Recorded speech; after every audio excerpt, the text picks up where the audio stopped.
Always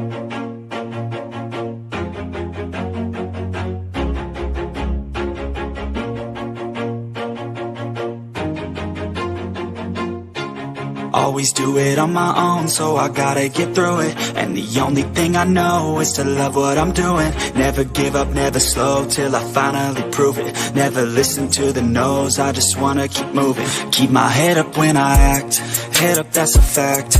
Never looking back, I'ma keep myself on track. Keep my head up, staying strong, always moving on. Feel I don't belong, tell my thoughts to move along. Push myself to be the best, die with no regrets. Live with every breath, see my message start to spread. And I had so many dreams, then you hit your teens. Life ain't really what it seems, try to find out what it means. Always do it on my own, so I gotta get through it. And the only thing I know is to love what I'm doing. Never give up, never slow, till I finally prove it. Never listen to the no's, I just wanna keep moving. Yeah, I put out all this art, it's my only medicine. Yeah, everything I do, I'm just being genuine. Yeah, I'm sick of being screwed, feel my own adrenaline. Yeah, I do just what I do, and I hope you let me in, yeah.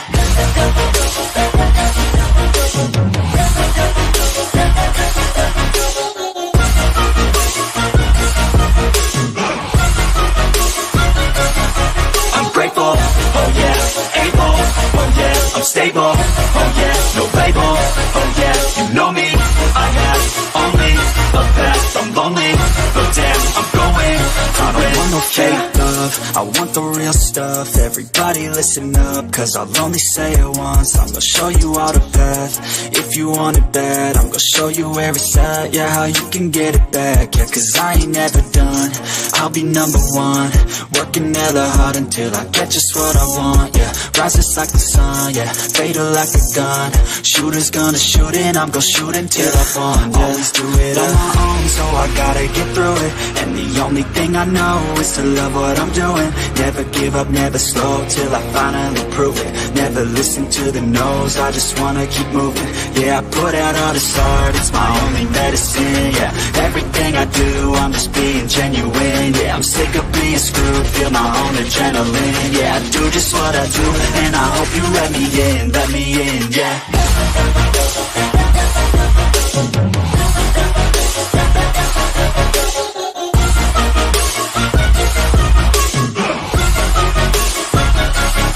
I'm grateful, oh yeah, able, oh yeah, I'm stable, oh yeah, no label, oh yeah, you know me, I have only the best. I'm lonely, but damn, I'm going to win, yeah.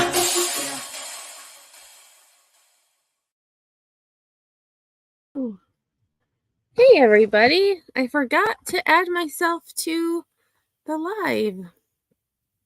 And I forgot to change the background, but that's okay. Because Sinner and I will be live later today for a second time. So definitely subscribe and make sure your notifications are on for our Sweetie Pie and Sourpuss channel. How is everybody? I had to change the time because I was supposed to be doing life stuff, and I ended up playing Monopoly and doing other things instead of house stuff. So, thanks for being here. And I did have a typo. It wasn't 8 suspects, it was 7. There are 7 being charged in the death of Preston Lord. Pookie, good to see you. Sinner, Truth Seeker, Ash, thanks for being here. Hey, Road Rash, how's it going? And I just had a bunch of notifications come through. I haven't followed the case, but the college student, I believe he was a college student who is from Nashville, Tennessee, who was missing. He was last seen leaving a bar. There's some activity going on. There's a body being pulled from the Cumberland River. However, according to ICIDMEL's headline, the clothing found doesn't match what he was wearing when he went missing. So that was something that just came through. So I looked online to see if there were any reports, and I couldn't find anything. So hopefully it is, obviously, whomever it is, it's a tragic situation, but we shall see. I was going to go live, but I decided to play, Monopoly. Do you play Monopoly Go? That's actually what I was doing, was playing Monopoly Go. I need one more sticker to complete my album, and it's a gold one, so it can't be traded until certain times. So yeah, I'm hoping I get that last golden sticker so I can finish the album. So we're going to get started. I'm going to start, I found this article that gives a timeline of events. So for those of you who may not know who Preston Lord is, he is a 16-year-old who was beaten to death after a Halloween party, or not after a party, at a party, but after they had left the party, and left for dead. There is some very interesting things coming out, specifically about a dad who allegedly hid his son after the murder, when he knew his son was being named a suspect and had an arrest warrant. Dad allegedly hid said son. So that's an interesting change of events. And additionally, it is alleged that the suspects attempted to cover up the crime, at least their involvement in the crime. So, timeline, teen violence plagues the East Valley. Again, this was committed by a group of teenagers known as the Goons, the Gilbert Goons. And it is a group of teens who wreak havoc amongst the communities surrounding Gilbert, Arizona. So let's see. So again, Preston Lord, 16, was assault. I don't know why this zoomed out again. I had it a little bit bigger. Was assaulted at a Halloween party in Queen Creek on October 28th, 2023, and left in the road. He died of his injuries 2 days later. On December 28th, so 2 months later, the Queen Creek Police Department announced it had submitted charges for review to the Maricopa County Attorney's Office against 7 people in connection with Lord's death. The 2 months between his death and the announcement of possible charges have been hard on the community. It was the Queen Creek Police Department's first ever homicide investigation, and a very high-profile one. Lord's death also brought to light a scary pattern of teen assaults in the East Valley. One town council even formed a teen violence subcommittee. Here's a timeline of what has happened surrounding the Lord investigation and other instances of teen violence in the East Valley.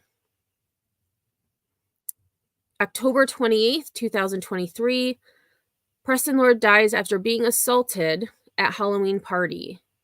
It was October 28th, 3 days before Halloween, when Lord attended a party in a Queen Creek neighborhood. The party was large, around 100 to 200 teens attended. Neighbors said they called the police several times that evening because of the gathering.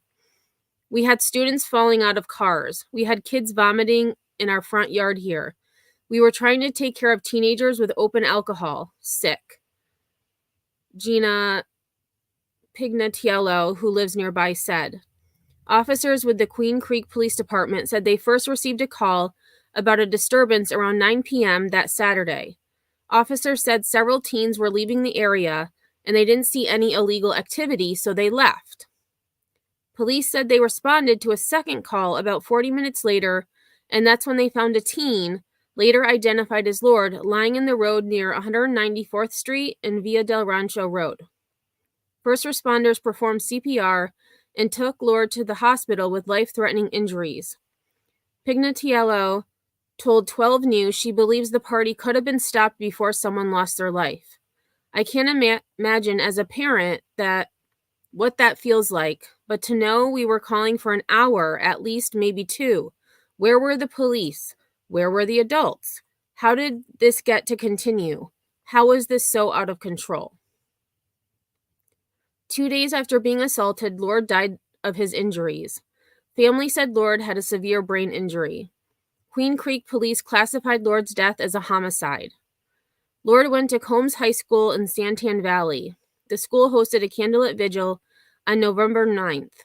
Hundreds of community members, friends, and family gathered around the school's candlelit courtyard and listened to family and friends of Lord reflect on his life and legacy. He was described as a positive light in the community. I feel like I'm missing a part of myself, said friend Andrew Vasquez. Preston was one of the happiest souls I've ever met, said friend Andres Zavala. I miss you, Preston. I hope you know how much I'm thankful for you, said friend Merrick Bowles. One mother read a letter on behalf of her son, Fabian Moreno, who was Lord's friend. She fought back tears. I lost my father, but this type of pain hurts. To see my son go through this hurts. Later, on November 9th, Queen Creek police announced they had served several search warrants related to Lord's death, but that no arrests had been made. We understand that the community wants quick resolution. As a police department, we are committed to a thorough investigation to hold the appropriate people accountable and bring justice to the family. November 14th, 2023. Multiple persons of interest, FBI joins investigation. On November 14th, Queen Creek police said they had identified multiple persons of interest in Lord's homicide investigation, but still had not made any arrests. Police said they received hundreds of tips since the assault and were in the process of reviewing a, quote, substantial amount of data before making an arrest. Our investigators are determined and dedicated to solving this case, Police Chief Randy Bryce said in a statement. However, we want more than just an arrest. We want to ensure that those involved are convicted of the crime. The FBI was also brought in to help with the case, and agents were working with police to offer a $10,000 reward for information that leads to an arrest. November 26th to 28th, 2023. Several teens die in violent East Valley situations. So this is a month after Preston was beaten to death. On November 26th, a 17-year-old Casa Grande Union High School senior died after being shot at a house party. Casa Grande police said an altercation between an unknown number of party attendees took place and resulted in shots being fired. Haley Stevens and another 17-year-old girl were hit. Both were victims of stray bullets. The shooting was not related to the Lord investigation, but enhanced worries for community members about teen violence in the East Valley. A total of 9 teenagers were arrested in connection with the house party and shooting. Hey, Remy. 2 days after the Casa Grande house party shooting, another teen was shot and killed in Santan Valley. Jameer Jenkins went to the same high school as Lord.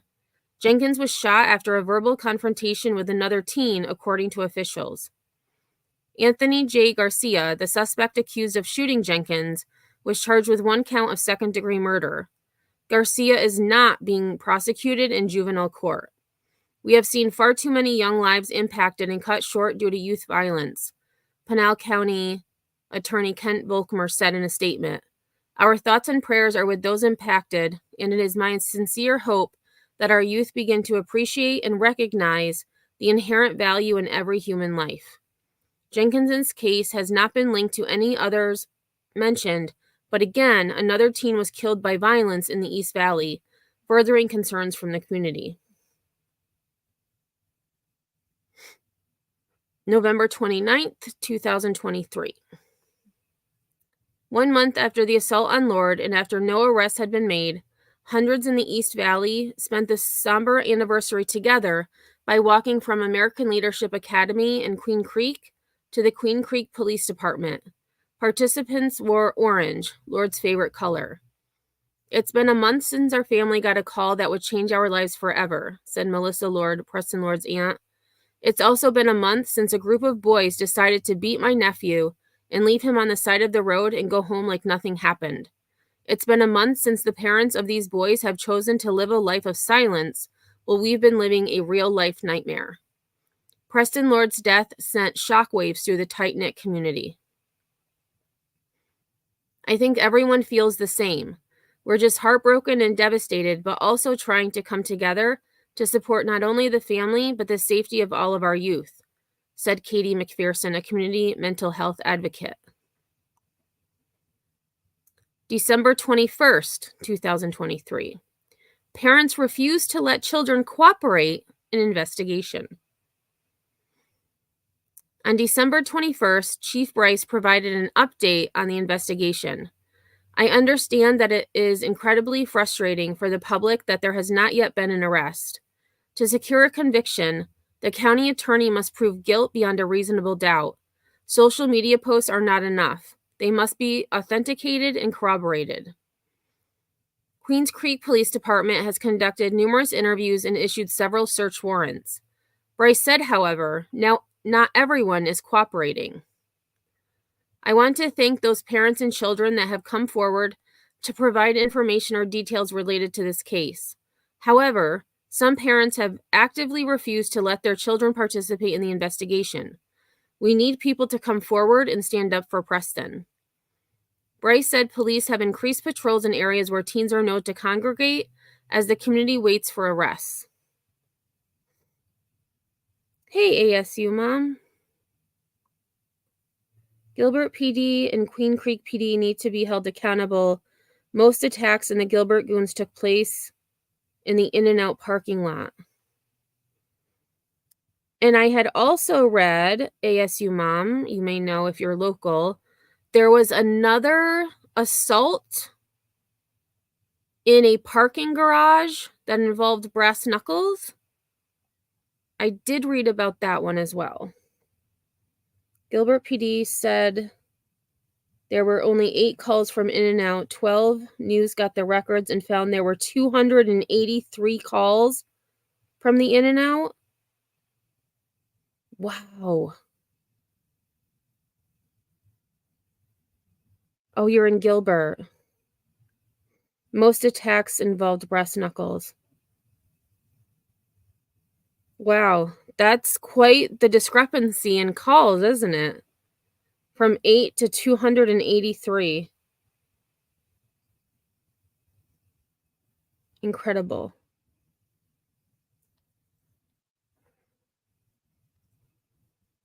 So now we move to December 22nd, 2023. Gilbert PD reopens teen assault cases.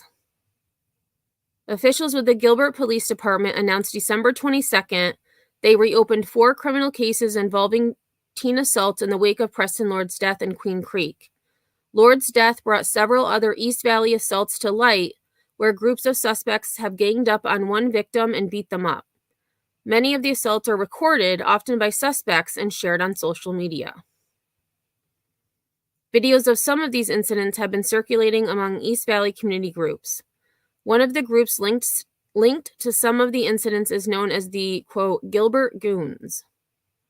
A Gilbert PD spokesperson told 12 News that initially they did not have any cases where the victims or suspects referred to the Gilbert Goons. However, recent updates from victims now refer to their assailants as being associated with the group. "We are actively reviewing our assault cases involving youth to see if there is any additional information or correlation between these incidents that can assist us with our past investigations."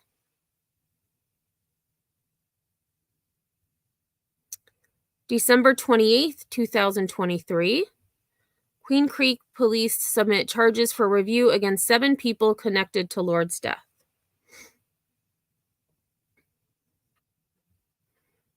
Exactly 2 months after the deadly assault on Lord, officials with the Queens Creek Police Department said they are referring charges against 7 people to the Maricopa County Attorney's Office. While charges have been submitted for review, the investigation continues, and the public is encouraged to submit any new tips. Officials with the Maricopa County Attorney's Office said it would, quote, likely take some time to review those charges. December 29th, 2023. Attorney says charges in case could be, quote, wide-ranging and will take time to review. After officials with the QCPD announced they referred charges against 7 people to the MCAO, Attorney Hector Diaz said the charges that people could face in the case could be wide-ranging, from potential first-degree murder to maybe even manslaughter or negligent homicide or something in between. And that is going to depend on the evidence. You also have the potential of aggravated assault allegations. You also may have the potential of tampering with physical evidence. Diaz said those who are at the center of the case likely do know charges are being submitted, noting any attorneys the potential suspects have retained are likely working to gather evidence too. This is a situation where if these individuals were put on notice, let's say a month or 2, let me reread that. This is a situation where if these individuals were put on notice, let's say a month or 2 months ago, and if they have counsel, there no doubt would have been a parallel investigation in terms of what is the level of culpability of my client? Is he actually a target? Do they have the wrong person? Do they have the wrong level of information? Diaz said that the county attorney's office will be looking closely at the case that Queen Creek submitted. What the county attorney is going to want here is a clear indication that they have probable cause to charge these offenses. If it is a grand jury presentation, to make that presentation and to obtain an indictment, and then subsequently to obtain convictions for the offenses that they charged.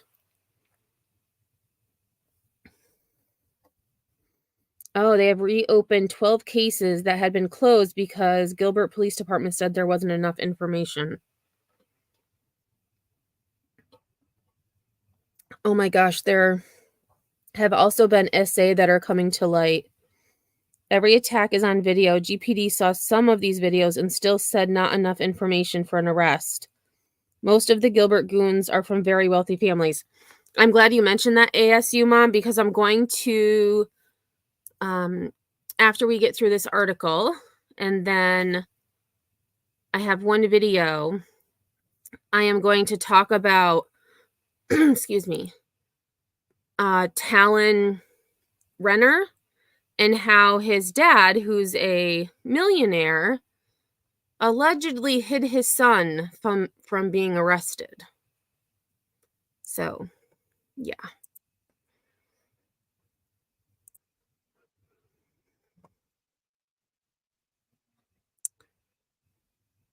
As for how long it could take to learn who those 7 people are that have had charges submitted against them, Diaz believes it will take some time. So again, we did learn who they were this past February, so it took a little bit longer.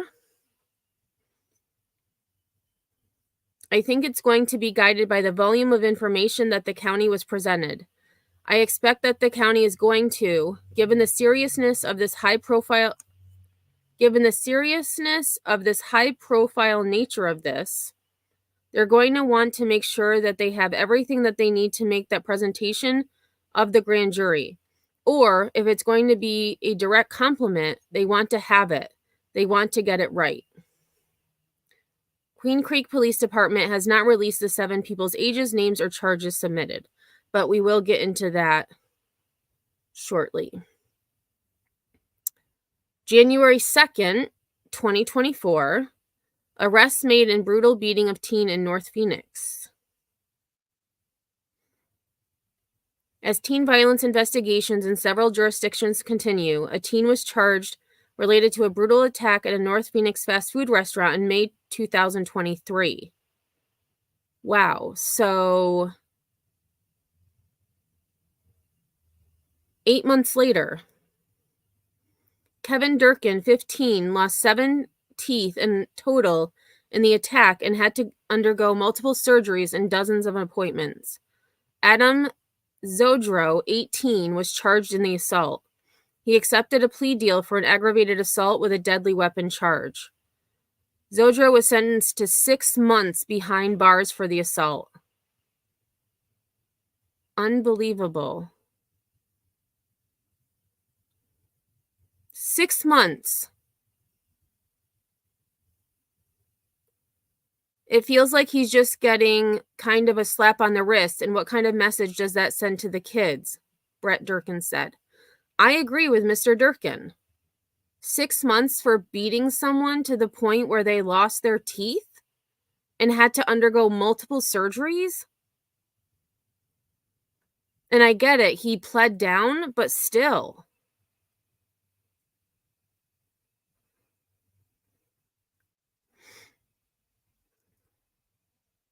Zodro told the judge he felt, quote, truly horrible about what happened to Kevin Durkin, and he's, quote, haunted by his actions every day. The judge chose not to credit Zodro with any time previously served in jail, meaning he will serve the full 6-month sentence. Zodro will then be placed on supervised probation for 4 years. He was also ordered to pay the victim's family at least $3,500 in restitution.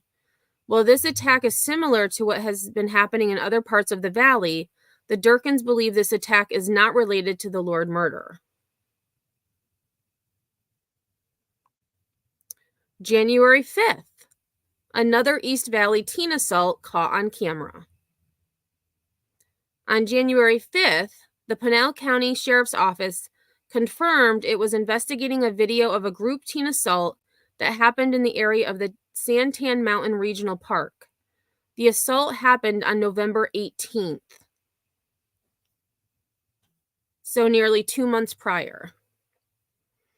Officials said they were called to a desert area off of North Wagon Wheel Road in West Sundance Drive for a report of an altercation. Video of the fight was being shared on social media in the East Valley, and it shows a 16-year-old getting ganged up on by a group of other teens. The juvenile is punched multiple times, and once he's taken to the ground, assailants take turns kicking him. Sounds like what happened to Preston Lord to me. Officials said the teen suffered minor injuries and was not able to immediately identify his attackers. On January 10th, Pinal County officials announced a 20-year-old man who identified himself as associated with the Gilbert Goons was arrested for the assault. Jacob Pennington of Gilbert faces aggravated assault charges for his alleged involvement. 2 days later, Sheriff Mark Lamb said that an 18-year-old Garrett Bagshaw of Mesa was also arrested and booked into jail for his alleged involvement in an assault. Lamb said the case remains under investigation. I was not surprised about another attack, said McPherson.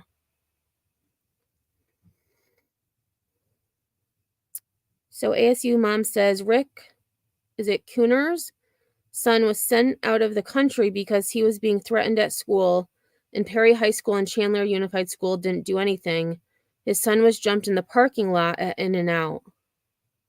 These Gilbert goons were showing up at the victims' houses and threatening the victims and parents. These kids had no consequences. That is awful.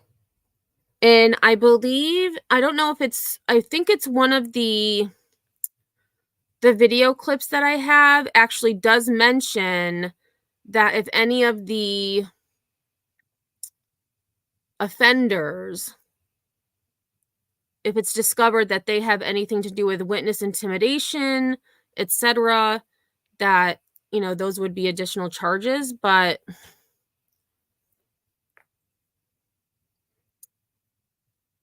I wouldn't hold my breath.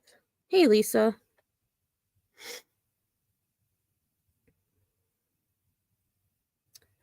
McPherson and others have been vocalizing concerns about the safety of teens in the East Valley for the past several months.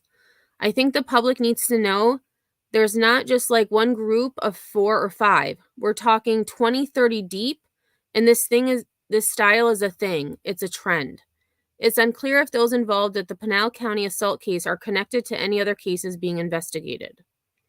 McPherson cautions parents of this violent trend and said social media plays a big role. She notes assailants typically record their group-style assaults, then share the videos on social media for the purpose of clout and likes. Disgusting. And this is one that we had watched on my last live. I remember that video where they had the video of them, beating up some random person. So January 8th, sporting events canceled in the East Valley. We're going to skip that part. January 8th, gang classification being explored for Gilbert goons. We're going to get more into that as well in one of the news clips. As of January 9th, Gilbert Police Department was investigating at least 9 incidents related to teen violence. The department said it has launched 4 investigations that came from online tips, in addition to the 4 cases it reopened that were previously shelved. Police have declined 12 News' repeated requests for an interview to discuss teen violence. However, in a statement, police said victims in some of their cases have referenced their assailants as being associated with the group known as the Gilbert Goons. Police are now investigating if that group should be classified as a criminal street gang. I would say yes. If they're terrorizing the neighborhood, specifically other teens and or adults, then yes, I would agree with that. 12 News asked Maricopa County Attorney Rachel Mitchell about criminal street gang charges when working on an unrelated case. She explained how they work in Arizona. There is an actual charge of assisting a criminal street gang. That's actually a criminal charge. It's a crime. But in many cases, street gang charges are enhancements added on to existing charges. If the suspect is found guilty, it can lead to a harsher sentence. What the enhancement does is higher level felony, such as a class 2 or class 3, it adds 5 years to the sentence. If it's a lower level offense, such as a 4, 5, or 6, which is the lowest level felony, it adds 3 years.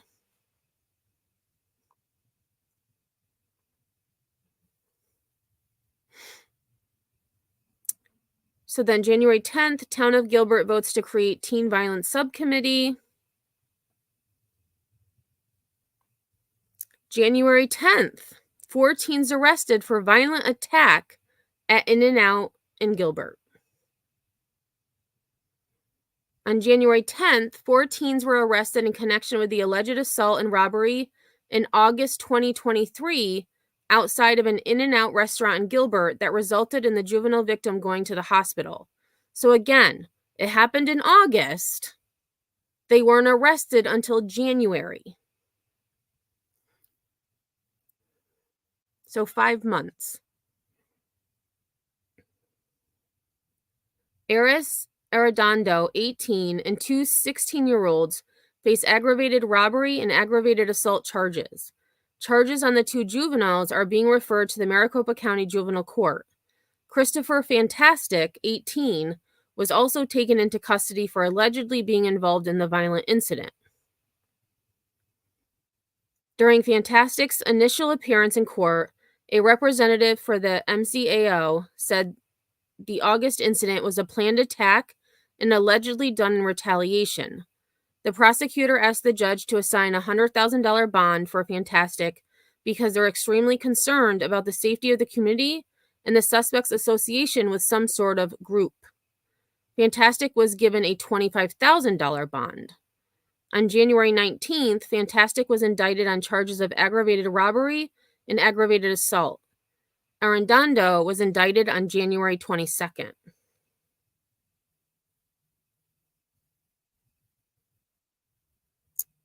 ASU mom says Gilbert Police Department said they couldn't associate the attacks because victims didn't say the name Gilbert Goons, even though the attacks were almost the same. The Gilbert Goon attacks have been going on since at least 2021. It's insane.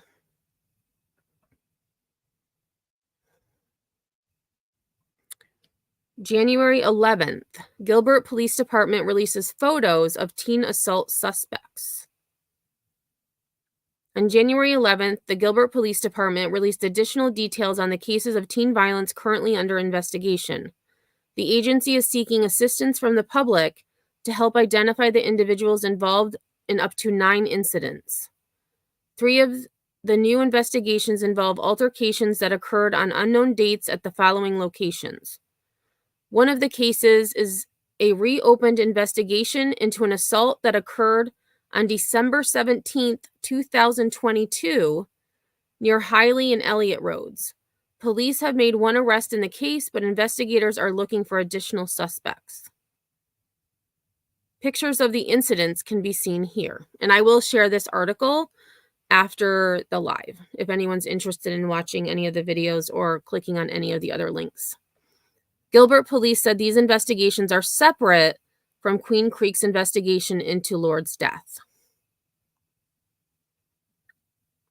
January 11th, Lord's stepmother delivers powerful speech on teen violence. January 17th, Gilbert suspect arrested for another assault in Mesa.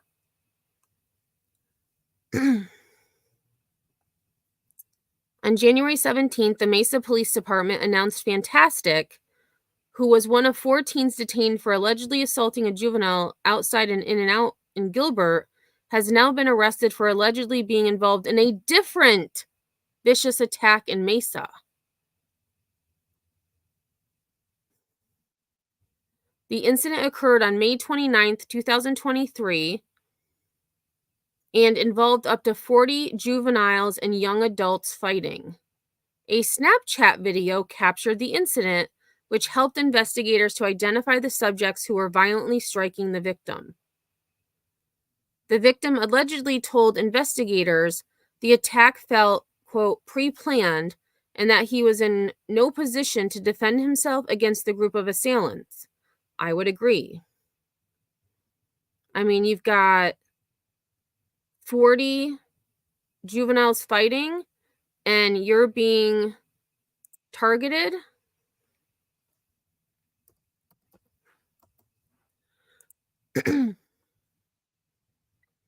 Earlier this month, Mesa police received a report about the May incident that resulted in police identifying 2 suspects, a 17-year-old who was arrested on January 11th and Fantastic.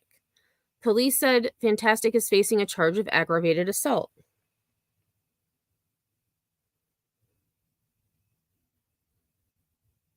Gilbert has been the second safest city. Gilbert Police Department have swept this under the rug. All these attacks came to light with the community after Preston's death. And I do have, the last video I have is an interview with the Gilbert Police Department chief and how the community would like to see him resign. January 18th, Gilbert Police Chief addresses residents' concerns on investigations. We're going to skip through that. January 19th, Gilbert Teen Violence Subcommittee meets for the first time. January 19th, teen violence victim writes to lawmakers asking for brass knuckles ban. Connor Jarnigan was 16 when he was attacked by a teen using brass knuckles. The impact was so great that he had to have a portion of his scalp stapled back together. Now 17, he is asking elected officials to ban the weapon. I'm hoping both sides of the aisle, Republicans and Democrats alike, can come together on this issue and help make Arizona a safer place without providing teens and other criminals easy access to a deadly weapon like brass knuckles. Unlike guns, which can be used for hunting, brass knuckles have no redeeming purpose other than to hurt people. Jarnigan wants to prevent what happened to him from happening to anyone else. I believe we could make our community safer and work together to educate people about the dangers of this weapon. There is no redeeming value for brass knuckles. They add nothing to our communities in Arizona besides contributing to violent crime and providing disturbed teens and adults with a weapon that can kill someone. Jarnigan received 2 responses to his letter. Just 2. One was from State Representative Julie Willoughby. She said she wasn't aware of any cases involving brass knuckles. Well, we just read about one.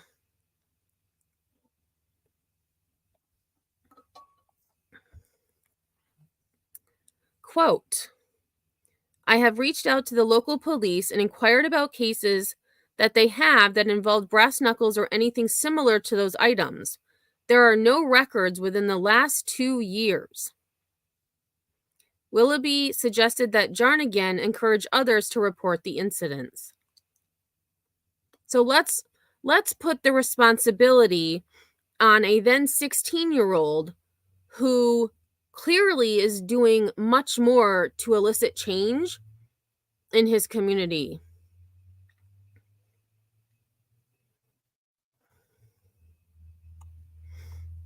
Oh gosh, and they actually have a video of... Okay, so there's a lot of information in this article that, again, if you're interested, definitely take a look. January 22nd, 12 News hosts Teen Violence Town Hall. January 24th, County Attorney gives update on teen violence cases. Again, we're going to skip over that. January 24th, 3 teens arrested in separate attacks in Gilbert. 3 more teens were arrested on January 24th in 2 separate teen violence investigations in Gilbert. Kyler Renner, 18. Is Kyler Renner related to Talon Renner by chance? That's interesting. So Kyler Renner, 18, Gage Garrison, 19, and a 17-year-old minor were arrested. Renner was arrested in 2 different cases: an assault outside of a residence in November 2022 and a group assault in December 2022. He is being charged with 2 counts of aggravated assault in each case. When he was arrested, officers said they also found narcotics and drug paraphernalia on him. Charges for the drugs are pending lab analysis. Garrison and the juvenile were both arrested in the group assault case. Both face a charge of aggravated assault.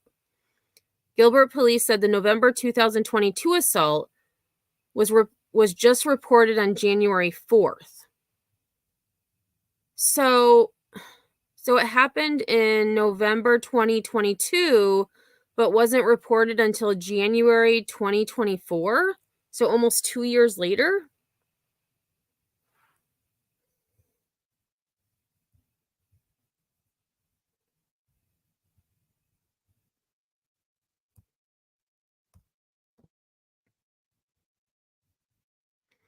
The December 2022 group assault was, quote, inactivated due to a lack of investigation leads. In December 2023, investigators received a video of the assault and reopened the case. Photos of this assault were posted by the department on January 11th. The Gilbert Police Department continues to honor its commitment to investigate allegations of acts of teen violence. 2 adults were also arrested on charges unrelated to teen violence. Travis Renner, 50. Oh my goodness, Travis Renner. We're going to talk about him too. So Travis Renner is the dad of not only, what was his name? Kyler, but also Talon. Travis.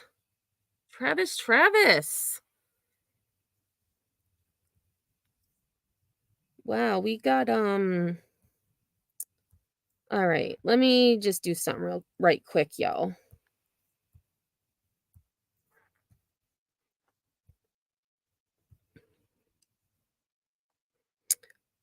Kyler is a drug dealer. Him and his dad, Travis, are drug dealers.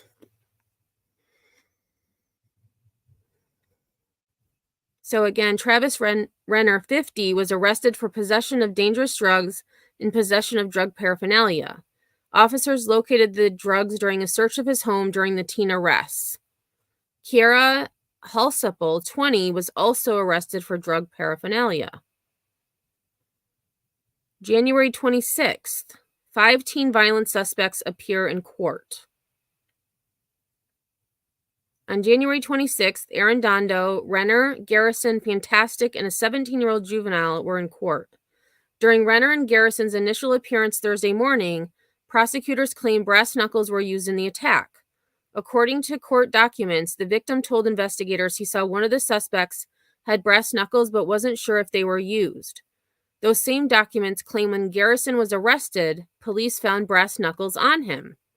The 17-year-old was in juvenile court. It was announced he will be charged as an adult in this case. Two other teen suspects, Christopher Fantastic, 18, and Eris Arredondo, 18, were also in court. Both are charged in another teen assault that happened at the In-N-Out parking lot at Santan Village Mall last August. Fantastic pleaded not guilty to the charges he's facing.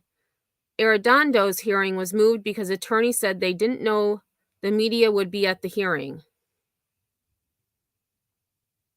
I mean, Arredondo is not a minor. What does it matter if there was media at the hearing or not?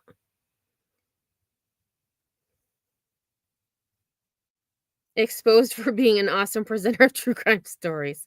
Yeah, I don't know who Exposed is, but oh wait,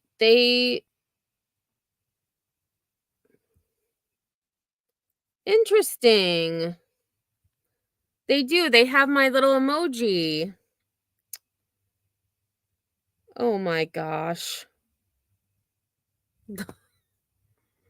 I mean, at least they're just putting dots in the chat. I mean, okay, so anyways, so Arredondo's hearing was moved because his attorney said they didn't know the media would be at the hearing. As Arredondo and two others were leaving the building, a 12 News photographer tried to ask Arredondo about the accusations he is facing. F you, I'm innocent, is how Arredondo responded before walking away. Oh, and there is Arredondo there. Okay, I'm going to actually take a much closer look to this article because this is actually much more descriptive than I had thought it was going to be. I took just a quick look at it before the live, but this is very interesting.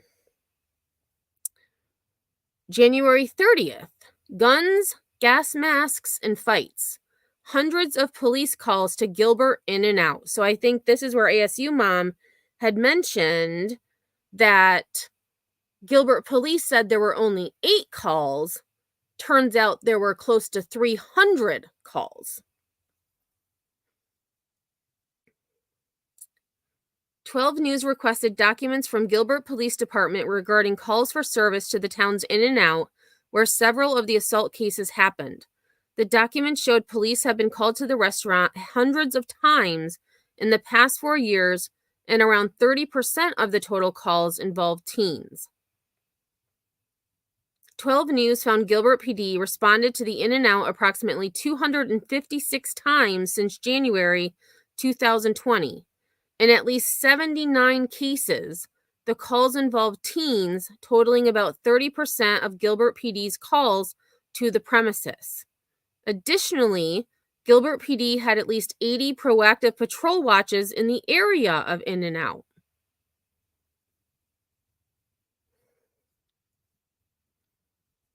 The reports mention groups of dozens of people gathering, some with guns and gas masks, at the restaurant.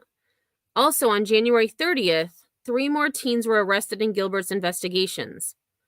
19-year-old Deleon Haynes and a 17-year-old juvenile, who was not named, were arrested for an attack at the In-N-Out in August 2023. A 17-year-old was arrested for their alleged involvement in an assault that occurred outside a residence near Hiley and Riggs Road on November 22nd, 2022.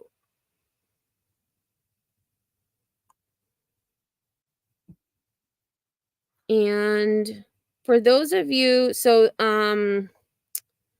if that Exposed comes back, feel free to block them because I feel like they have many accounts possibly. I do see that they're blocked now, so oh good, AMAC. Okay, if they come back, just, feel free to block any troll that keeps doing it. Not the place, not the time. So now we get to January 31st, 3 more arrests made. 3 more arrests were made on January 31st in connection with investigations involving incidents of group teen violence. Jacob Pennington, 20, William Owen Hines, 18, who is also being charged in Preston's death, and a 17-year-old juvenile who was not named were arrested in connection with several incidents. So we have December 2nd, December 3rd, and November 22nd of 2022. Hines and the 17-year-old juvenile are facing charges of aggravated assault in connection with the investigation. Well, so Hines went from aggravated assault to murder charges.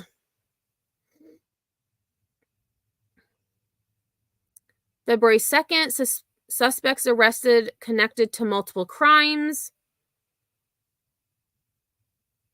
So it says at the beginning of February, Gilbert Police Chief Michael Solberg said the department made 22 arrests related to teen violence the previous month. At least 3 of those suspects are connected to multiple crimes, including stealing a gun from a safe. Among the arrests were 18-year-old William Owen Hines, 17-year-old Tyler Freeman, and 17-year-old Jack Woods. Both Woods and Freeman are being charged as adults. And again, these are those 3 crimes. Oh, wow. Okay. So actually, they have been involved in several crimes. November 22nd, 2022. December 2nd, December 3rd, December 17th, December 27th, December 30th. So 1, 2, 3, 4, 5, 6 crimes in a month. Less than a month.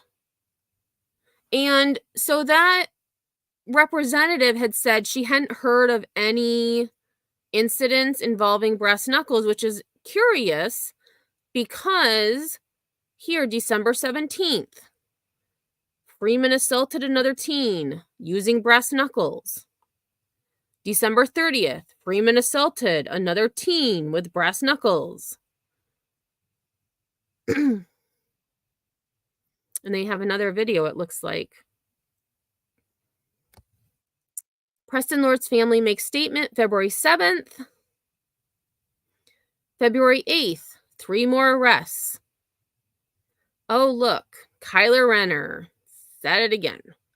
3 more people were arrested in connection with teen violence investigations on February 8th. Kyler Renner, 18, Gage Garrison. Oh, this might be the same thing. Okay. Okay, so they were finally arrested, it looks like. Renner's bond was set at $100,000. Garrison had his bond set at $75,000. Okay, so that was the same thing. February 9th, parent of victim files lawsuit.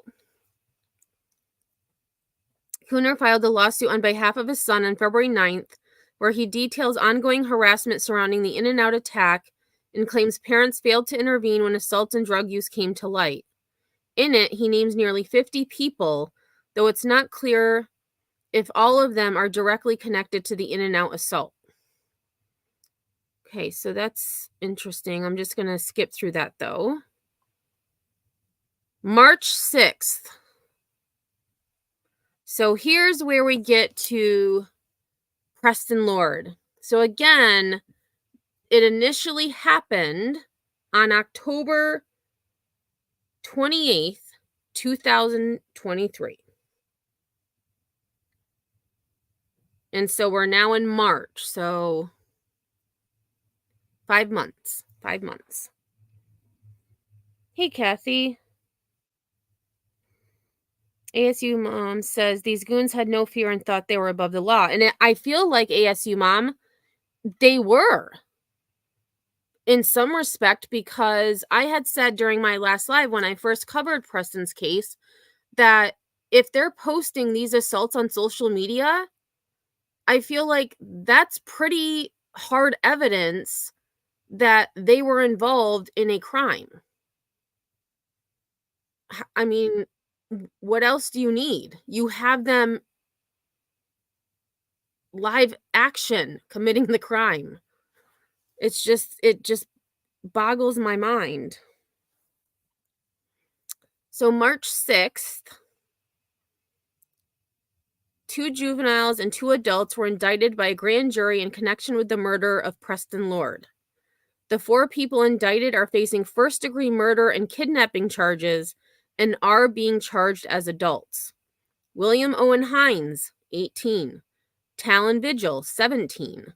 Talon Renner, 17. Dominic Turner, 20, also charged with aggravated robbery. Queen Creek police arrested 3 of the defendants on March 6th. Hines was already in custody for crimes previously mentioned. Mitchell said the investigation is not over and additional charges may be brought forward, but she is not in a position to discuss them currently. Bryce said they are looking into all aspects of the investigation, which could include charging people who had tampered with witnesses or obstructed the process. Oh, and so that leads us to our first video, which again is March 7th. March 7th. Oh, I don't know why it does that. It makes my slide small. I agree, Pookie. They need to clean house across the board. And the chief, I mean, I don't know. Like, why would you, as ASU mom said, just sweep these things under the rug? True crime correspondent Brandon Whitney is here, and the suspects were in court today. What happened? Yeah, interesting. So we had 3 of them that showed up in adult court today. 3 of them were in juvenile court, but that's just for that initial processing. They will go through the adult process. That's when we should get the mugshots for them. That's why we're only seeing a few of them. Now we've learned since Preston Billy has also been arrested, he's going to be making his initial appearance tomorrow. So let's take a look at this. Here's the mugshots. These are the 7 people that are charged in Preston Lord's death with murder and kidnapping charges. Taylor Sherman, Dominic Turner, William Owen Hines, Jacob Meisner, Talon Renner, Talon Vigil, and now that we've learned tonight, Preston Billy. We did see 3 of them in adult court today as they faced a judge. In an initial appearance, we don't always get a lot of detail as to why a suspect is facing certain charges. And so this is William Owen Hines. So this one on the far left is the one that had been arrested previously for aggravated assault and was already in custody, which, he went from, well, I don't know about the second charges that he was being charged with, if he had ever even gone to court for it or been sentenced. But we know he was serving 6 months. Well, now he's possibly going to serve a lot longer for his actions. And I feel like a lot of these teens, they thought they were invincible because they were posting the assaults online. Nothing was happening to them. So why not keep doing these crimes? Nothing's going to happen.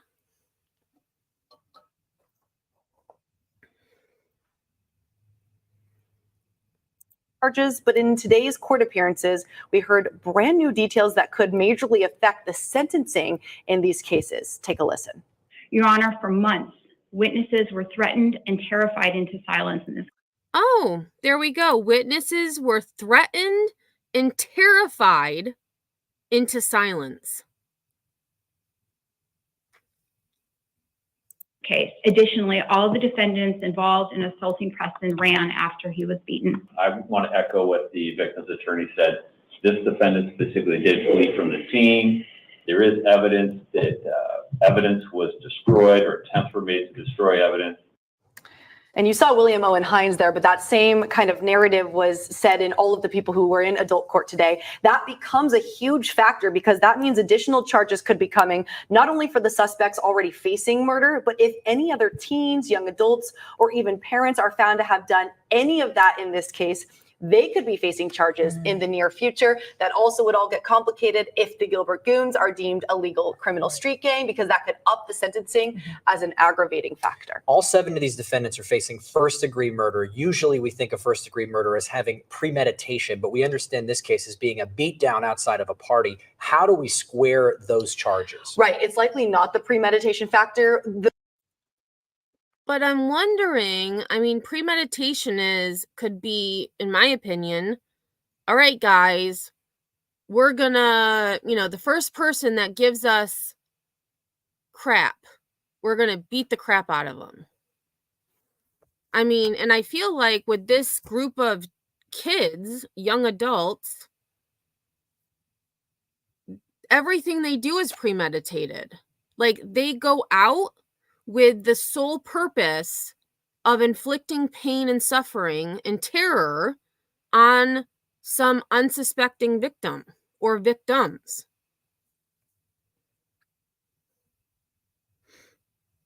Oh, I agree, ASU Mom. The parents definitely need to be held accountable. The way that this comes into play here with felony murder is because the kidnapping charge, because there was a death that happened during that then ups the ante for the murder charge that comes from it. So because of the kidnapping and the death that happened during that action, there was an automatic first-degree murder charge. However, she gave that second degree as an alternative. And so we could look at or see as we go on in the court process that basically be degraded at least to a second-degree murder charge. So we'll see, but that's where it comes from. It comes from the kidnapping and a death that happened during that action. Yeah, it's interesting. So prosecutors are basically acknowledging this might be hard to prove before a jury. That's why we're giving the jury 2 options. Two options, right? And then the I guess toughest and stiffest possible consequences here for them would be first degree and second degree if that one doesn't work out. Yeah. Thanks for the breakdown, Brianna. Of course. Okay, so going to about parents who may have, been involved, we're going to get into Mr. Renner. And this is from the Daily Mail. Oh, Gilbert Goon girls that need to be arrested also. I was curious about that, ASU Mom, because, we've only read or seen videos about, the males, the boys doing all the bad behavior.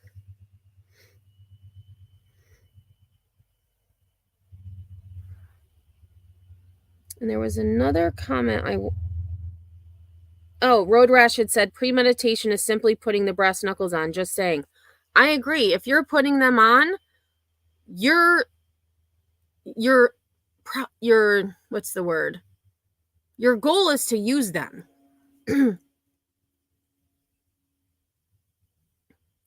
So it says Arizona teen Talon Renner, whose millionaire dad tried to cover up his role in murder of Preston Lord, who was beaten to death outside Halloween party, as cops apologized for giving family court valet for their Tesla. So not only was he at court to face murder and kidnapping charges, but the cops gave the family a court valet for their Tesla. I'm sorry.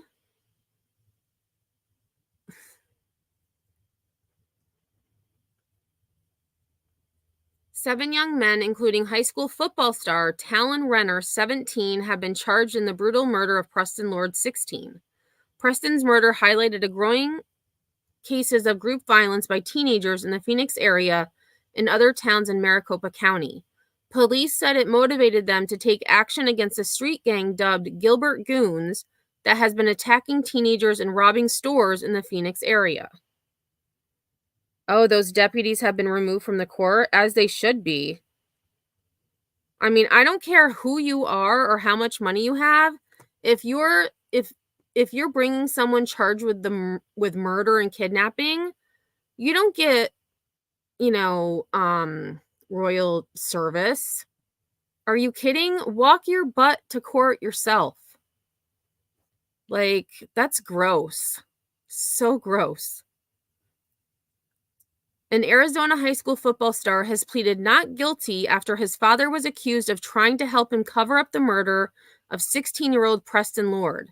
7 young men, including Talon Renner, 17, have been charged in the brutal killing of Preston, who was found critically injured on Queen Creek Road outside Phoenix after being attacked at a Halloween party in October.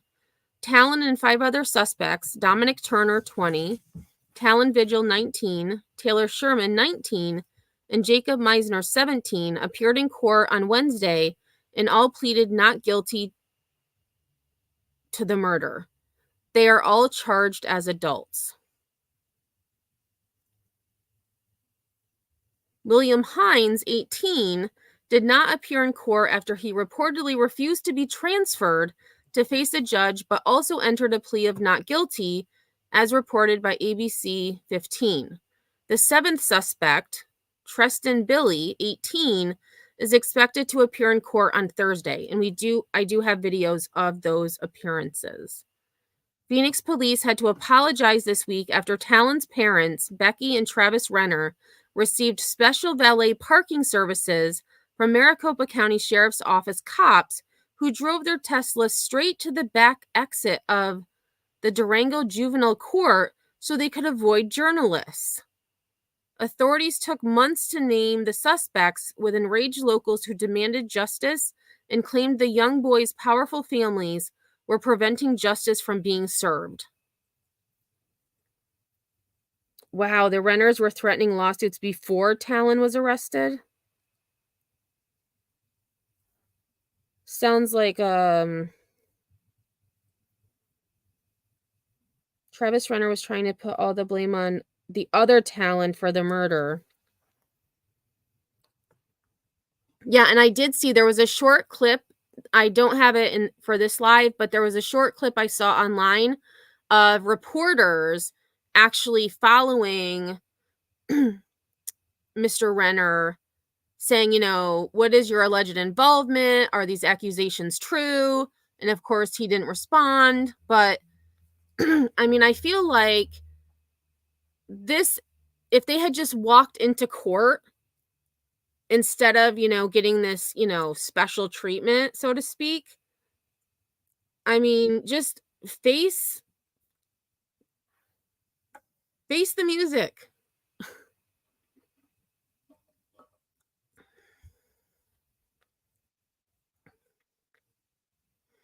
And there again is Preston.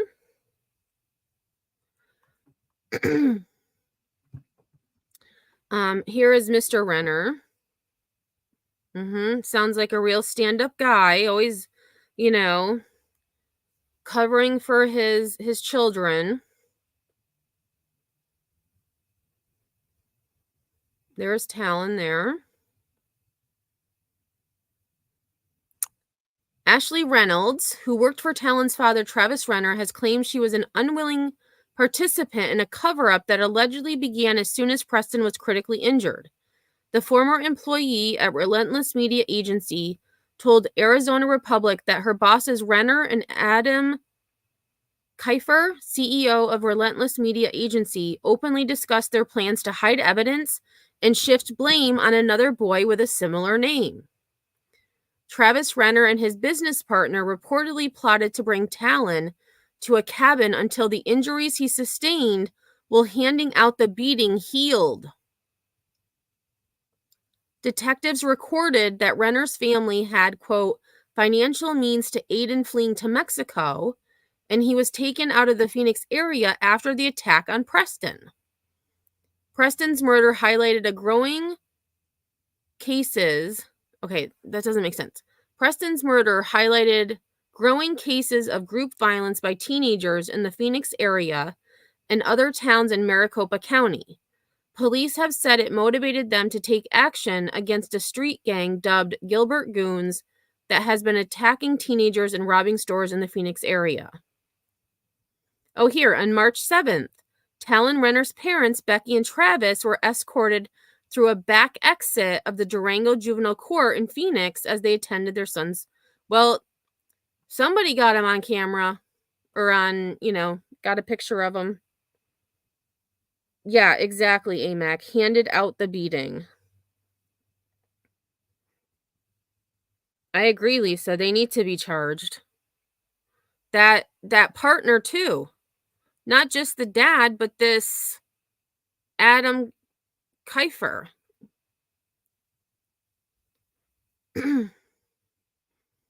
Oh, yeah, somebody was on it. Here they are. As the couple made their way back to their white Model X Tesla, Becky clutched her Louis Vuitton bag, and Travis made a bold choice to wear bright orange trousers. Too bad his son wasn't dressed in orange either. They could have matched. Oh, wow! Arizona cops have admitted they were wrong for providing valet parking to the parents of a teenage boy accused of murder as they attended juvenile court. So I'm wondering if so this is ABC 15 Arizona, if they hadn't gotten these photos, or if someone hadn't seen what was going down, I wonder if it would have ever been known. Because you can clearly see a deputy getting into the car or getting out of the car.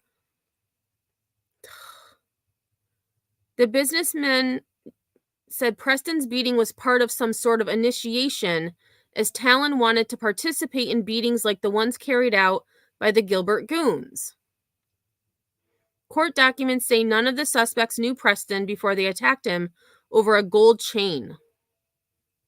Reynolds said she was instructed to backdate electronic calendar entries to make it appear as if Talon was out of town the day of the Halloween party. She added her former bosses even came up for a way for Renner to divest himself from the company to minimize the possibility of lawsuits. Holy stuff. I mean, clearly Dad knew that his son was guilty, in my opinion. If you're changing calendar dates, you're finding out a way to divest your son from the company or divest yourself. I guess this is about the dad.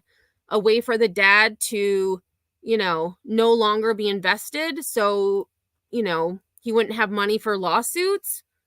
Like, this is insane.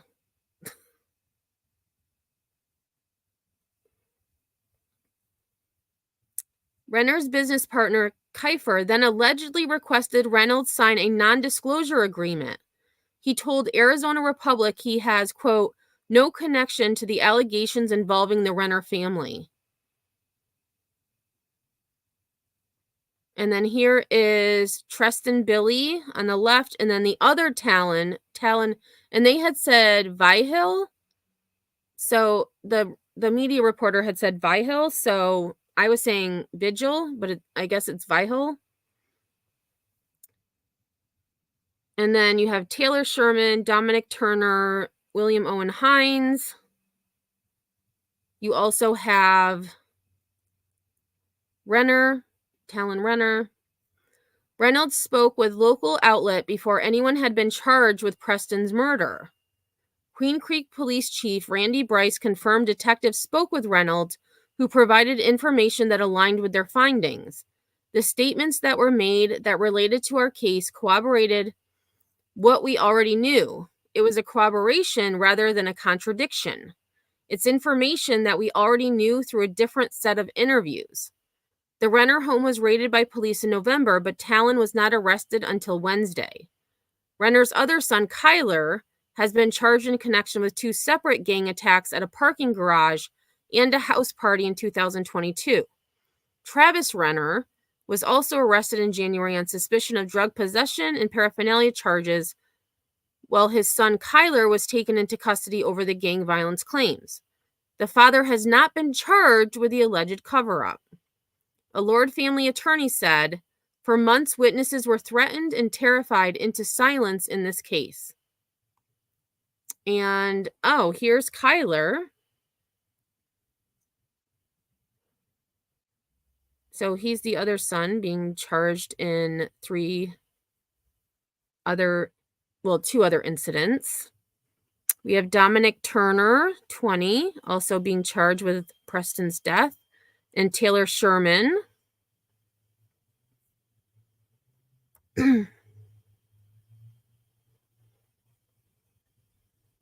And yeah, we're going to end it there just because it kind of goes into the same thing that we had just talked about with that article.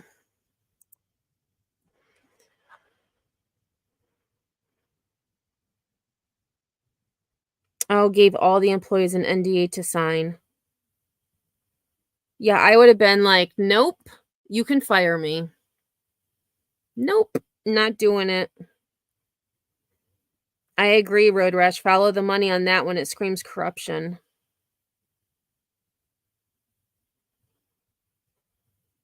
Travis took talent to Sholo for his hands to heal for the playoff football game. What is Sholo? Is that a different town?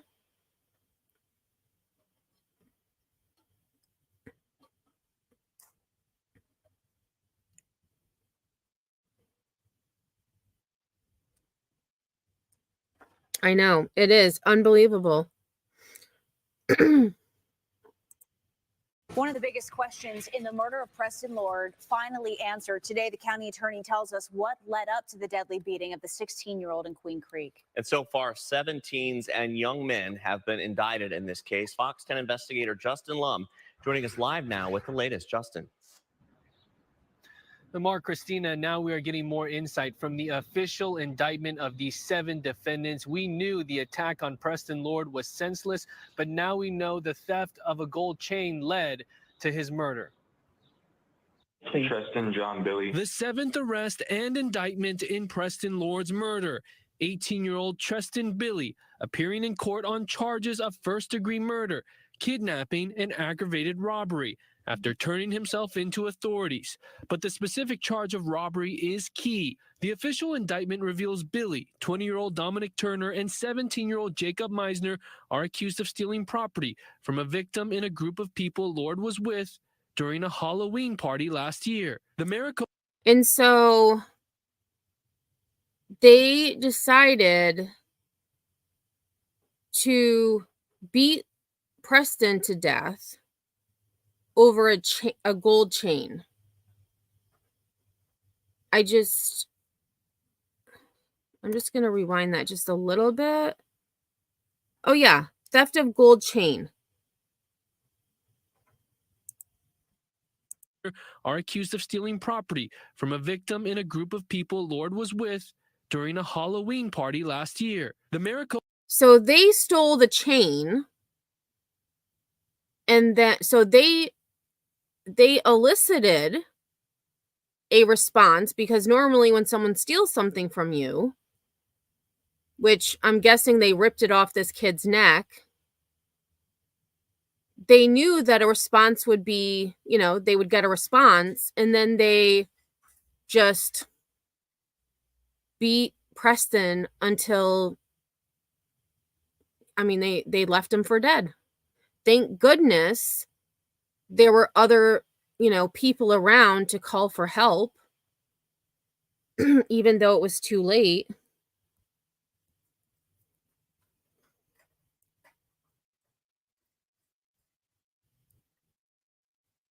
Because theft of gold chain would have elevated the charges to felony murder, while a robbery in progress. Do we see those charges? Yeah, so they have let me just go, because they had the charges here, right? So, aggravated robbery, class 3 felony, first degree murder, class 1 felony. And then some of them are also being charged with kidnapping. But yeah, we don't see, well, I'm guessing felony murder is first degree murder.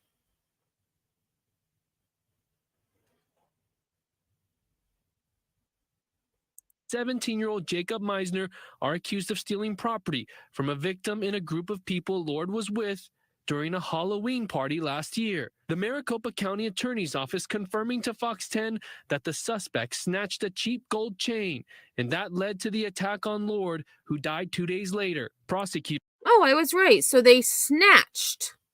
I like that they used that word snatch. So they snatched the gold chain off this other kid's neck.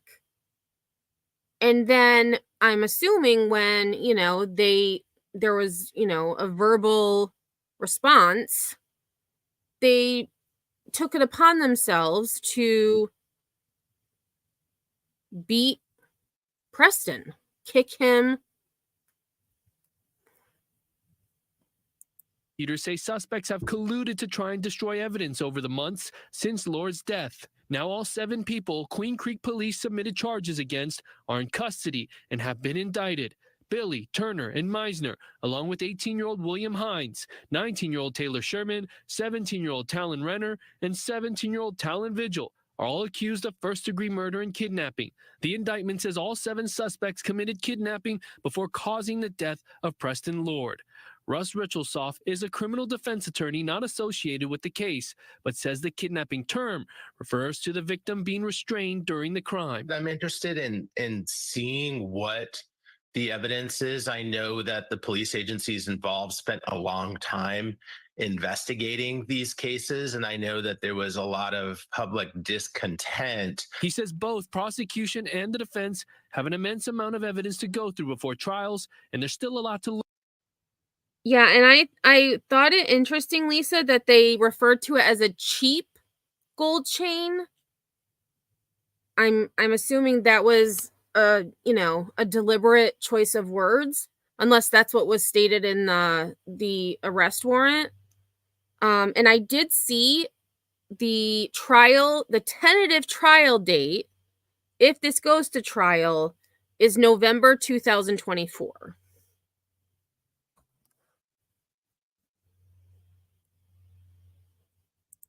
Learn its probable cause statements by Queen Creek Police have been sealed by the court. Could we see the state seek the death penalty? The one thing that stands out for me in these cases are the ages of the defendants. So if I think there's anything that keeps the state from filing a notice of intent to seek the death penalty, it will be their ages. First-degree murder cases are designated as complex cases in the Arizona court system. And it's my belief, and again, this is just my opinion, but if you take a life, you should lose yours. That's my opinion on this issue. Which Richelsoff says can take years. And it takes the attorneys on both sides a very long time to go through that evidence and, review it, determine what there is, and then start arguing the legal portion of the case. And Preston Billy is set to have his arraignment on March 14th. And like his co-defendants, he's currently being held on a $1 million bond. Live at MCAO, Justin Lum, Fox 10 News. Justin, thank you. We have a breakdown now of the timeline in Preston Lord's murder and the arrests that have been made, along with coverage on other cases of teen violence on our website. Head to fox10phoenix.com/teen violence.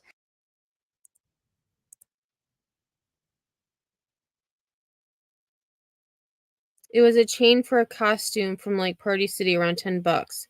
And that makes sense if it was a Halloween party. And again, like, why? I'm curious as to why they targeted, like Lisa said, they had to have targeted Preston and his group of friends for a reason. Like, did they think, they're unsuspecting, they're not going to fight back, we're going to be able to, beat the crap out of them without too much resistance. It's just like they deserve the fullest extent of the law in this case. And The only one, I mean, obviously we don't have Talon Renner's mugshot yet or Jacob Meisner, but this Talon Vihel, he's the only one that looks to me, and again, this is just my opinion, that looks somewhat sad or upset. The others, like this guy Preston looks very mad. William looks mad. Dominic is like, are you serious? Taylor looks pissed off. I mean, this Talon is the only one that remotely, in my opinion, looks somewhat remorseful. Okay, the goons attack to attack mostly. No rhythm or reason.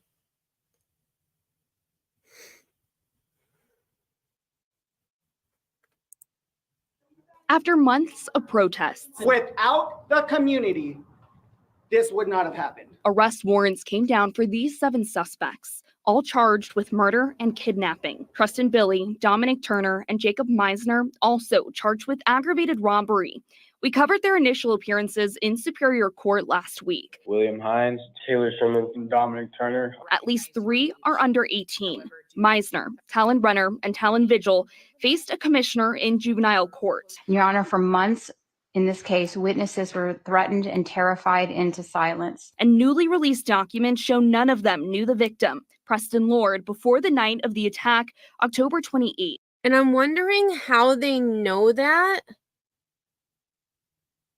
I'm curious, and I actually did try to find these documents online before my live, and I could only find the minutes or the record of what's happened and what's to happen.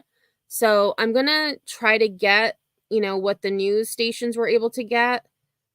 I tried to sign up to get other documents, but I had to give my bar number. And obviously I'm not a member of the bar association, so I'm gonna have to call or, just do a little more digging.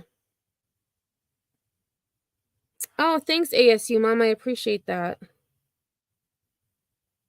Defiant. That's a good word, Lisa. Very defiant. Yes.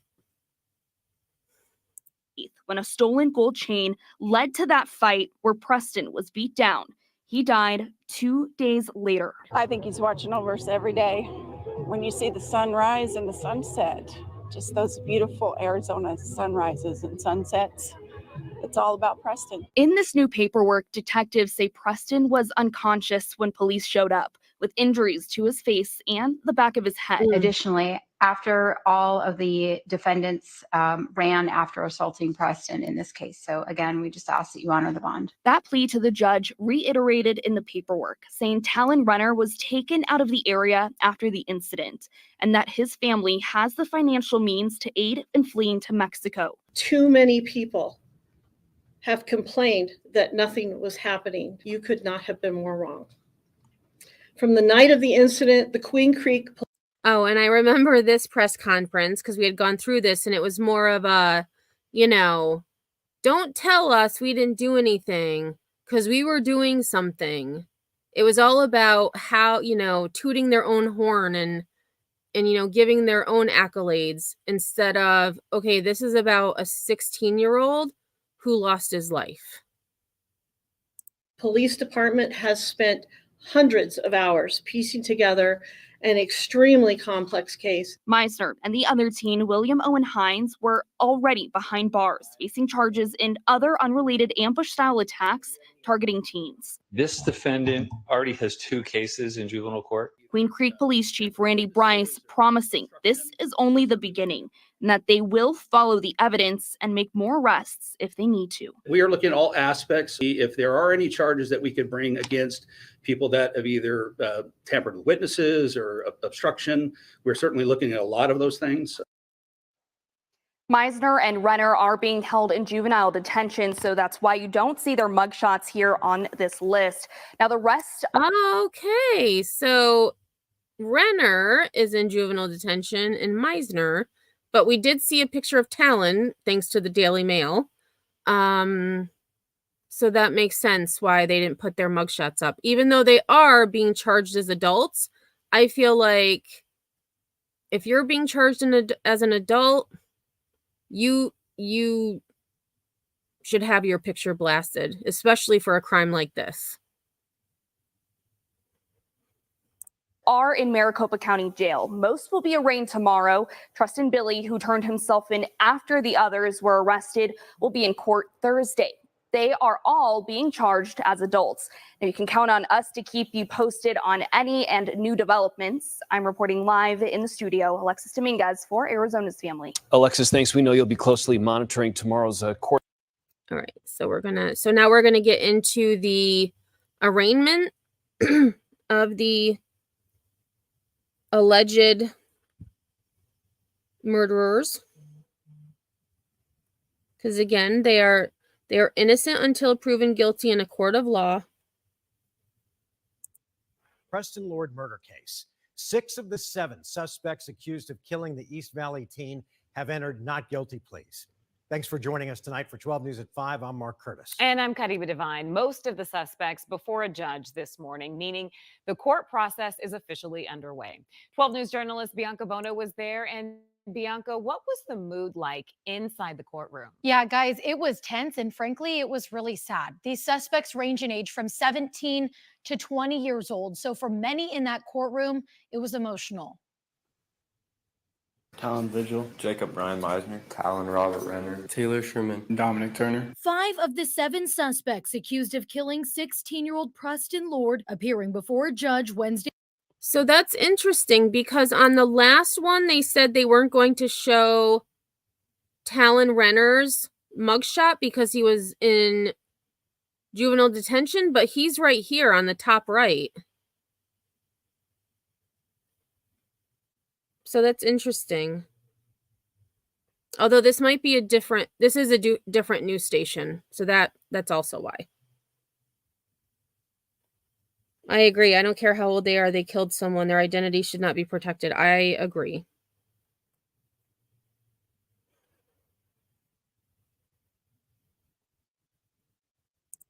Morning, all entering not guilty pleas as Lord's family, including his father, sat in the courtroom, seeing some of the suspects for the first time. I'm excited to get the process started. 17-year-old Talon Vigil, 20-year-old Dominic Turner, and 19-year-old Taylor Sherman, all donning orange jumpsuits as they're being held in MCSO custody, while 17-year-olds Talon Renner and Jacob Meisner are being held in juvenile detention. All suspects charged as adults with first-degree murder and kidnapping for what they allegedly did to Lord outside of a Halloween house party back in October. 3 of the suspects also charged with aggravated robbery. I think we're nervous, sad. It's nice to see that the wheels of justice definitely to start to turn. Also sitting in the courtroom were several East Valley community members there in support of Lord's family. It became very real, I think, for all of us when the arrest happened. And so it's another chapter of grief. One suspect scheduled to appear for his arraignment noticeably absent from court. 18-year-old William Owen Hines refusing to be transported. And again, what a jerk. Like, defiant, as Lisa had said. Like, just being, I'm not going. This is the time set for the not guilty arraignment. Mr. Hines refused transportation to appear in court today. Following the hearings, 12 News attempting to speak with Renner's legal team. Court records obtained by 12 News show Renner was taken out of the East Valley area following Lord's attack, and authorities feared his parents could possibly help him flee to Mexico. The internet is full of misinformation. And the internet is full of misinformation. I agree with you, sir, but I don't believe that, someone would lie about something that happened in said office. Oh, thank you, ASU Mom.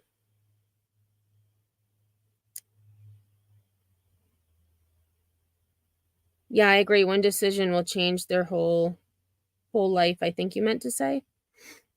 The suspects have hired private attorneys while the other 3 were appointed public defenders. The 7th suspect is set to appear before a judge tomorrow morning. Bianca Bono, 12 News. Oop. Okay.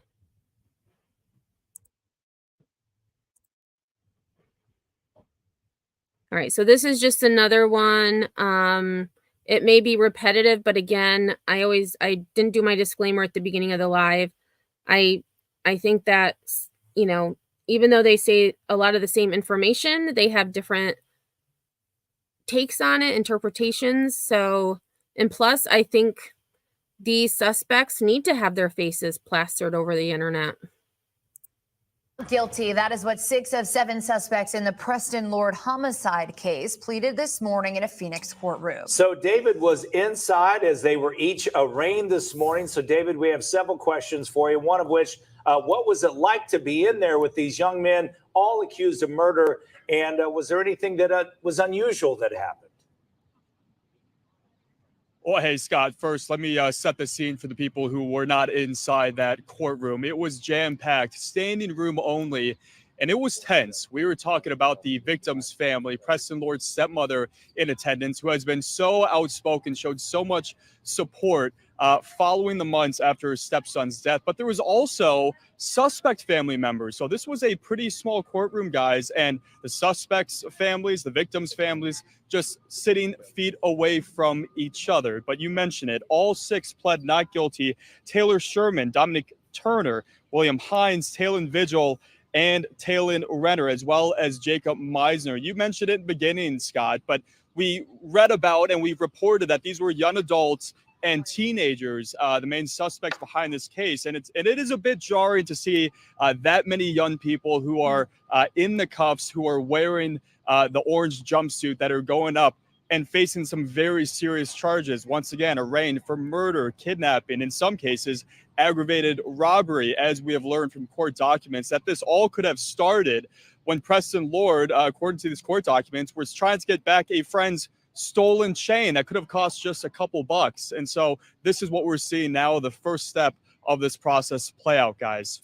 Now, David, you mentioned earlier one of the suspects no-showed the judge. Was his attorney there? What happened with that?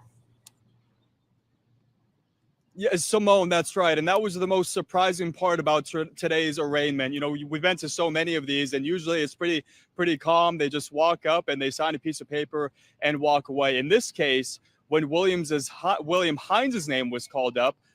Yeah, and I'm curious, you know, like, he's already in custody and he's refusing.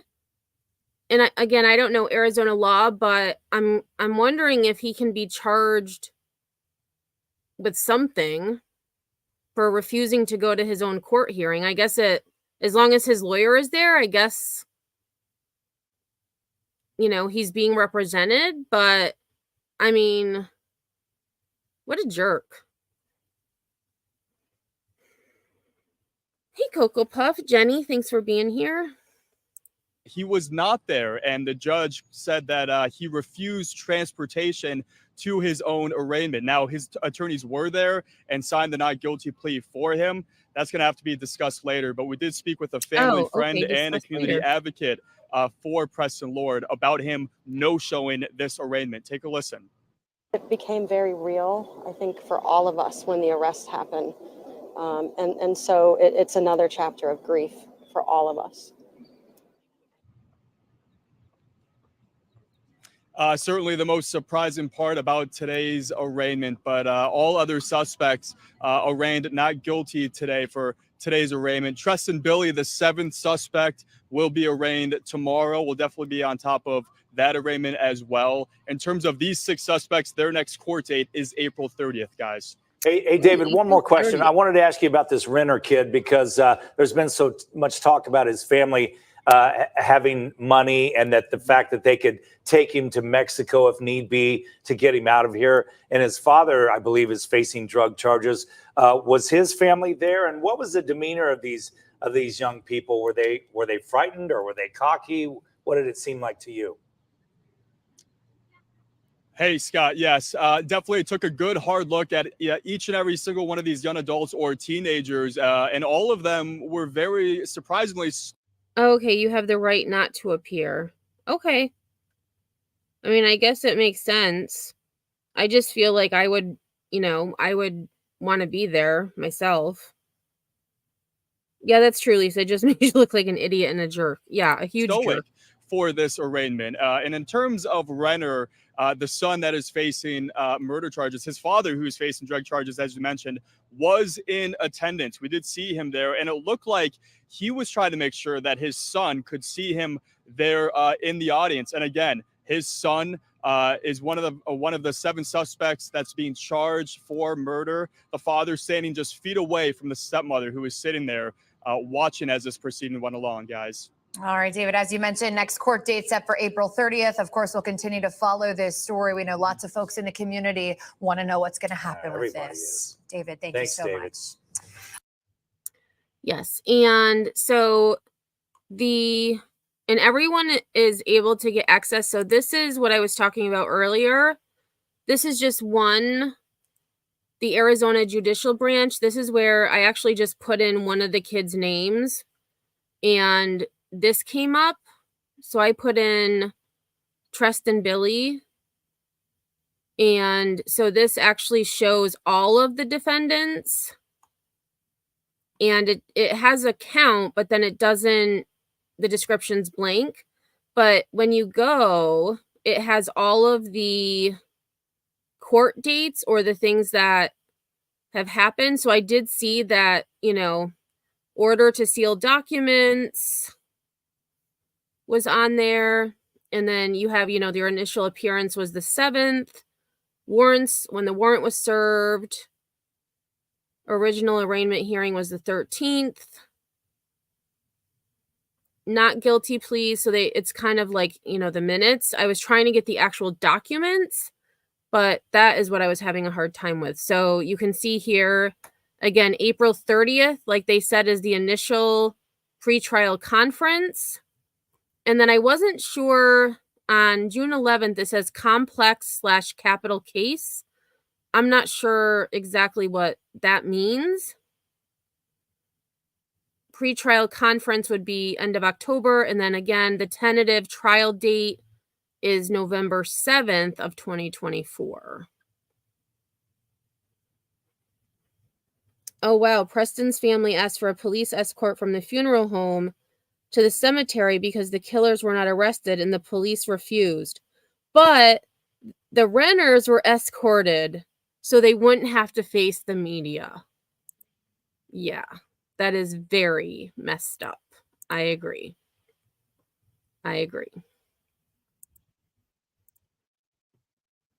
Okay, so I have 2 more videos. This video is of the last suspect to enter a plea, Preston Billy, who is actually the one that I looked up the court records for.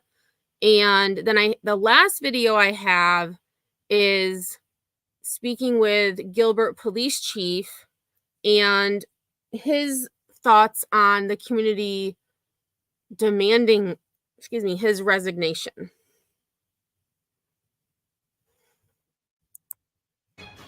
All right, we continue to follow breaking news. All 7 suspects accused in the murder of Preston Lord have gone before a judge and pleaded not guilty. This now includes Preston Billy, who appeared for his arraignment just this morning. David Caltabiano was in the courtroom when he made his plea, and David is joining us live now at Superior Court. So, David, how were things in the courtroom today? Hey, Simone, Scott, good morning. Another packed day inside of the courtroom when Preston Billy made the walk from the detention over to the podium. And he looked every bit of 18 years old, wearing that orange jumpsuit and shackles. He walked over with his attorney, and it was over in about 2 minutes. Pled not guilty to 3 big-time charges. We're talking about first-degree murder, kidnapping, and aggravated robbery. And as you can see in the video, he held his head up high during this proceeding, a 180 from his mugshot where he was teary-eyed. Now, important to note that... Wait a minute. They're saying they thought his mugshot was teary-eyed? I thought he looked mad. Like, just angry. But maybe he was. I'll have to look at it again. Billy was arraigned last out of the 7 suspects because he was taken in last of the 7 suspects. Matter of fact, it took a SWAT team to go over to his neighborhood to serve that warrant where he. Wow, ASU mom. Preston Billy's parents hid him out on the Indian reservation after Preston's murder. Like, I get being scared, but like to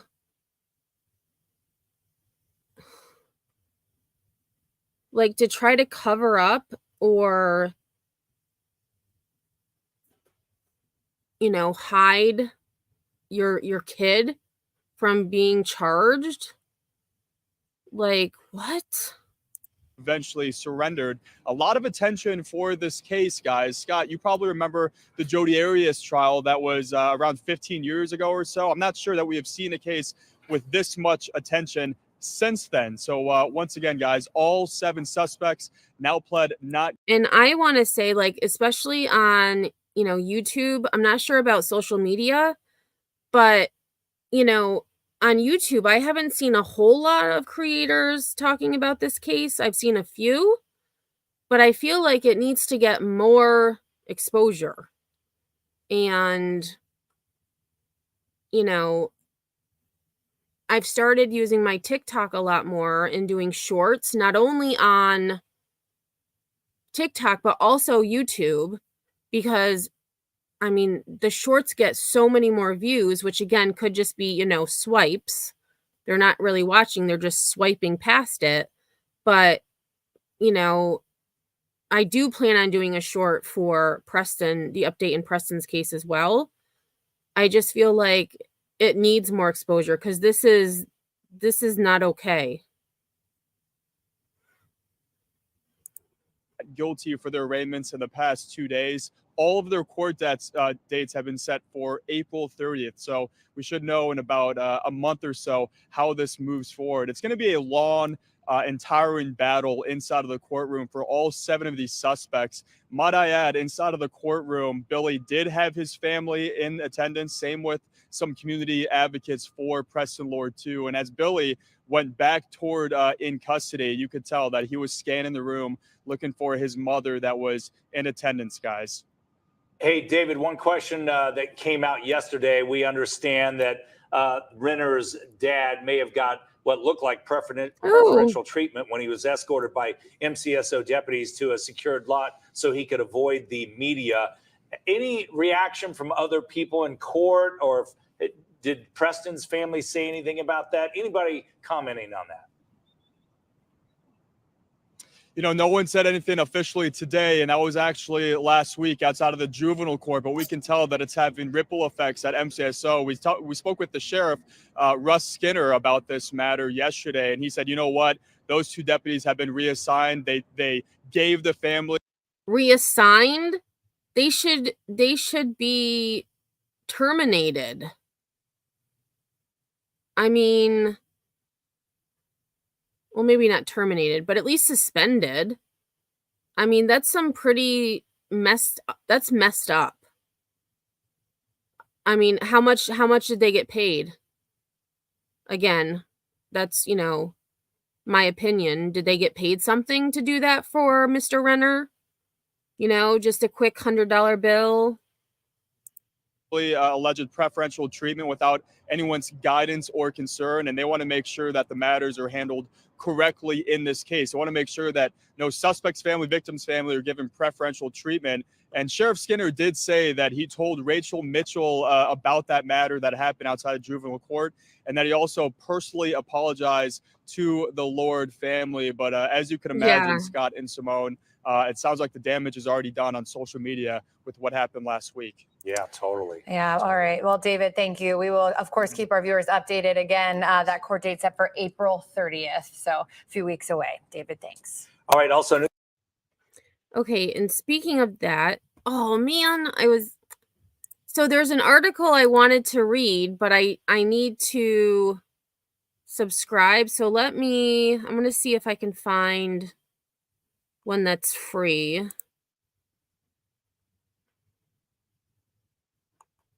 So this is, I wanted to read an article. The title was Judge Blasts Deputies for Special Treatment in Preston Lord Murder Case. Okay, here's one. I don't know if this is going to be, this might be similar. So this is from News 12. An authorized escort given to suspect's parents in Preston Lord murder case, MCSO deputies involved reassigned. An MCSO deputy was seen driving a vehicle for the parents of a suspect in the Preston Lord murder. The courts say it gave, quote, appearance of preferential treatment. Well, yes, it did. Let's take a look at this.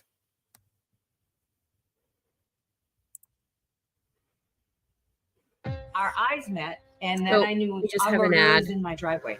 This incident really rocked our county. Whoever did this was evil defined.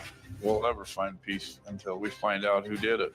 They found a fingerprint. The parents of one of the suspects are now being accused of getting preferential treatment in the form of an unauthorized MCSO escort after a juvenile court appearance last week. The I-Team's Erica Stapleton was there today. Erica, what happened? Yeah, Mark, I was there. I've been covering this, and our cameras were rolling last week as an MCSO deputy drove the car of Talon Renner's parents through the back gate where they got in and drove off. Wow. Travis and Becky Renner. Do you guys? Okay, so this is interesting. So they got it on camera, which makes sense. You guys have any comment? Dodging reporters after leaving juvenile court last week through a secure back area.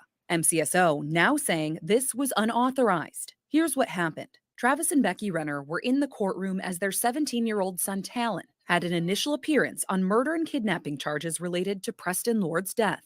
After the hearing wrapped, 12 News talked with suspect Talon Renner's attorneys.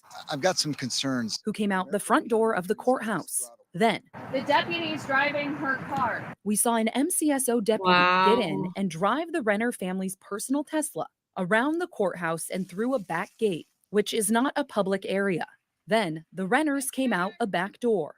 Do you guys have any comment? Got in the car and drove back out through the gate. A statement from Superior Court presiding Judge Joseph Welty said the deputy was not acting at the direction of the court and that, quote, the action was inconsistent with court security protocol and gave the appearance of preferential I'm sorry, it did give preferential treatment, not the appearance of preferential treatment. It was preferential treatment, in my opinion. treatment. We have communicated our concerns directly to Sheriff Skinner and trust that the Maricopa County Sheriff's Office will address the issue appropriately and provide an explanation for the deputy's actions. The court takes seriously its role in providing equal justice under the law and has no tolerance for preferential treatment or the perception of preferential treatment for anyone. As for the explanation, MCSO Sergeant Joaquin Enriquez said over email that MCSO personnel conducted an unauthorized family escort while trying to prevent potential conflict or disruption at the courthouse. He said the two deputies involved got a request from the family's legal representative and didn't talk with supervisors. Both deputies have been reassigned. As for the Renner family's legal rep, we left a message with a staff member at the law firm and are waiting to hear back. Unbelievable. Talon Renner is being charged as an adult, as Bianca reported earlier, but a commissioner ruled he could be housed in juvenile detention because he's 17. He pled not guilty to charges this morning. Erica Stapleton, 12 News. Unbelievable. I mean, oh, shoot. Let me shut that off quick. Interesting. Orange was Preston's favorite color, so Travis wearing orange pants was an interesting choice. So that actually, I was thinking, maybe it was so he could match his son, but was Mr. Renner also being defiant and wearing orange to mock Preston's family? Was it, an act of arrogance, so to speak? It's really interesting. I hadn't thought about that. So the last video I have, and I didn't mean to stop sharing screen, is of Gilbert Police Chief. And this was from March 8th. So this was shortly after the arrests were announced. And this is where the reporter does ask him about his thoughts on the community demanding his resignation. Because again, as we saw at the beginning of the live, a lot of incidents seem to, as ASU mom said, have been swept under the rug and have only just, because of the community and their outrage, been brought to light. Police chief says he knows people are frustrated and does admit there's at least one assault case where they should have done better, a case where they had video of the assault and still closed it with no resolution. But he says he wants to emphasize that most of the videos and pictures they... So why did he close the case? They had a video of the assault, but closed it anyways. That seems intentional to me. Received in past cases only happened after Preston Lord was killed. Chief Michael Solberg sat down with me today, knowing so many eyes are on how his department has handled the teen violence cases. He says since February of 2022, they've had 27 cases of teen violence, with 12 that are active right now. In Preston Lord's murder, he confirmed today that all 7 suspects have had some interaction or involvement with their department, most of them having prior arrests with Gilbert PD. That factor, along with multiple teen violence cases having to be reopened, has led to calls to action for Chief Solberg to be fired or resign, parents asking how their department missed this troubling trend of violence. They were random in location. We had 4 at In and Out. We had a couple at the garage, some at houses. But in each of those cases, we had a couple repeat offenders. But it wasn't the same group, it wasn't in the same time frame, and it wasn't the same location. How do we call them random if you knew that there were at least 4 In and Out, multiple in the parking garage? That feels like a bit of a disconnect. Well, you got to keep in the perspective of the time frame I'm talking about. 4 assault cases at the In and Out over a 4-year time period prior to Preston being killed. If you... Wait a minute. He said, hold on. Did he say 4 incidents over 4 years?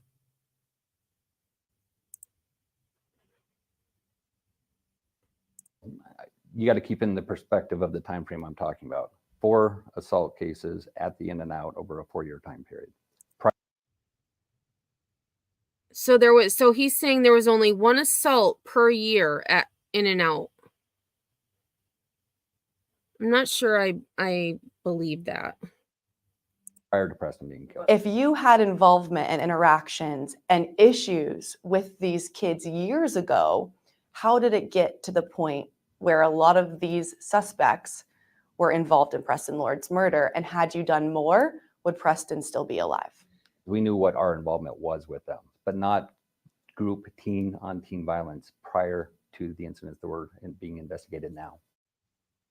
He said those previous crimes included things like criminal damage, DUI, smoking, etc. So I asked him, based on all of that and people's public anger, does he plan to resign? He answers that and tells me about one of the teen violence cases he knows they should have investigated better from the start. You can watch that tonight on Arizona's Family at 9 and 10, guys. We've talked a lot about this group called the Gilbert Goons and whether they're going to be designated a criminal street gang under Arizona law. Did the chief give you any insight as to if that decision has been made? You know, originally we had been told that when the charges would come out for Preston Lord's murder, that at that same time or around the same time, we would learn if the Gilbert Goons were a criminal street gang.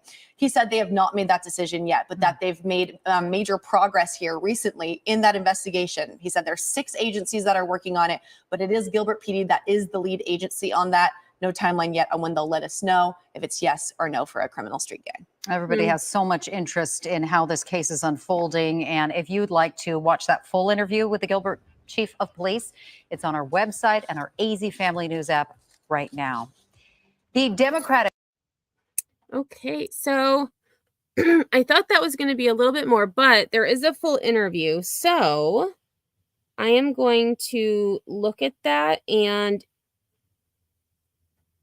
if there are any further updates in this case before the end of April, I will definitely present that full interview, because I'm curious as to what he says. Or depending on how long the interview is, maybe I'll just, clip it, do some clips, splice it together, just, with the major talking points, specifically as to whether or not he's going to resign. Because I'm going to say he's probably not going to resign. Probably not. ASU Mom says, Rick Cooner's son named his attackers. Main attacker, Mason, is the son of a principal in Chandler. Mason said he didn't do anything, and Gilbert Police Department said okay and left. Unbelievable. I mean, I guess, someone had said earlier, I don't know if it was me or Road Rash, but money talks. Like, how corrupt are they? Are they getting kickbacks? Are they, it's not okay. And I know it's not just Gilbert Police Department. It happens all across the United States. But I feel like Preston didn't have to die. If they had done something earlier, especially with that William Owen Hines, he clearly is a criminal who likes to participate in physical assaults on people. Like, I just feel like maybe he's not the ringleader, but I feel like he's involved in a lot of the things happening. So, it's just my opinion that Preston didn't have to die. And I hope that, he didn't die in vain, that things change, and that, those involved get what they deserve.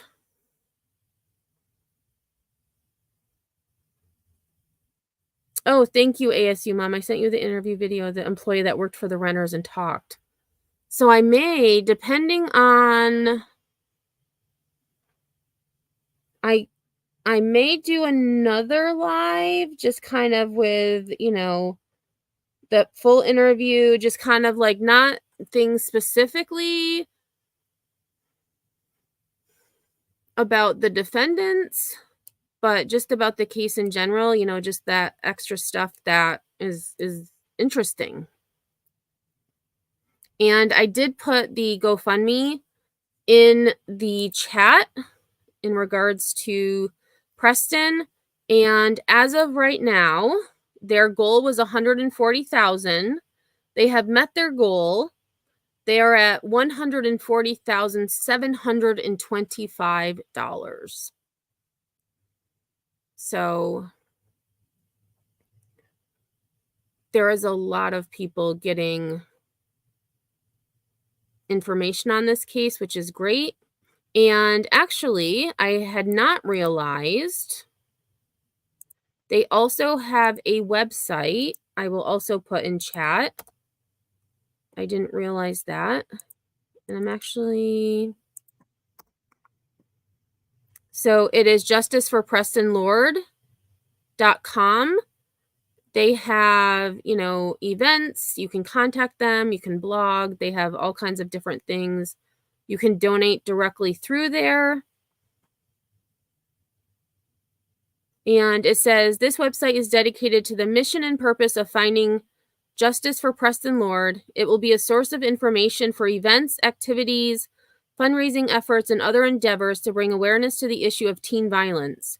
Thanks to everyone who supports the Lord family in the fight for justice in every teen violence case. We appreciate you more than words could ever express. And they are having their next event is a month from today on April 17th. They are having Quarters for a Cause. It says it will be a fun event to honor Preston and support the Lord family. Attend with friends, family members, business colleagues, or even complete strangers. We are also looking for businesses and individuals who want to support the event, sponsor a table, and or donate a prize for our raffle. And they have lots of pictures and other things on that site. So I will also put that in the description after the live as well. In addition to the timeline article that had a lot of different videos and other information that I didn't get to today, but I do appreciate all of you being here. Hey, Scorpio, thanks for stopping in. I do appreciate all of you being here. This case is important to me, and I'm just glad that all of you were able to spend a couple hours remembering Preston and talking about those goons who took his life over a cheap gold chain. Seems like they should have found something better to do with their lives than, to rain terror on this community. So again, thank you so much for being here. I do appreciate all of you. Be sure to make sure notifications are on, even though they're not working. I saw a sinner had commented earlier. He just got notification like an hour ago about my short that I posted very early this morning here in New York.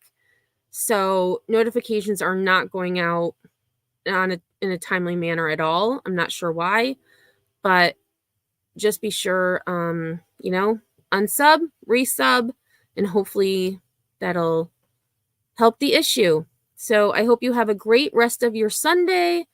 And until next time, I will see you all on the flip side.